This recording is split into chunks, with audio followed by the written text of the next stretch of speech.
Hello everyone, কালকে রাতের video নিয়ে চলে এসেছি, ছোট্ট ভিডিও মিনি ব্লগ। তো কালকে রাতে কি রান্না করেছিলাম সেটাই তোমাদের সাথে শেয়ার করব।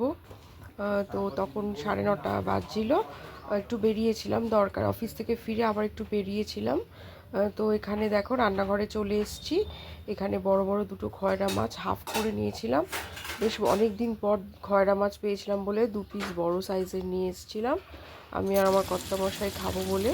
কাঁটা অনেকটাই বেশি থাকে, কিন্তু এত টেস্ট না, অনেক দিন ধরে খুঁজছিলাম, বড় পাচ্ছিলাম না, তো বড় দেখেছিলাম, আমি বাজারে থেকে নিয়ে এসেছিলাম। আর মৌরলা মাছ আর পালং শাক মাখা করব, পালং শাক ব্লাঞ্চ করে পোস্ত দিয়ে। এই দেখো আলু সেদ্ধ, পোস্ত, কাঁচা লঙ্কা আর পোস্ত বাটা, সর্ষের তেল পরিমাণ মতো আর পরিমাণ মতো নুন দিয়ে মেখে নেব। এটা আমার ভীষণ কমফোর্টেবল ফুড মনে হয় আমার, মানে আমি দুপুরেও লাঞ্চেও খেতে পারি, রাতের ডিনারেও খেতে পারি। এটা মেখে নিচ্ছি সম্পূর্ণ আমার জন্য।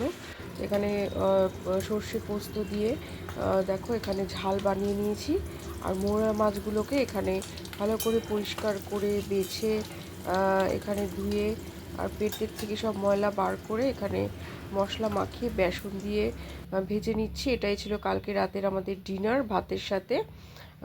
তো কেমন লাগলো ভিডিওটা অবশ্যই জানিও। চলো টাটা বাই, আজকের মতো সবাই ভালো থেকো।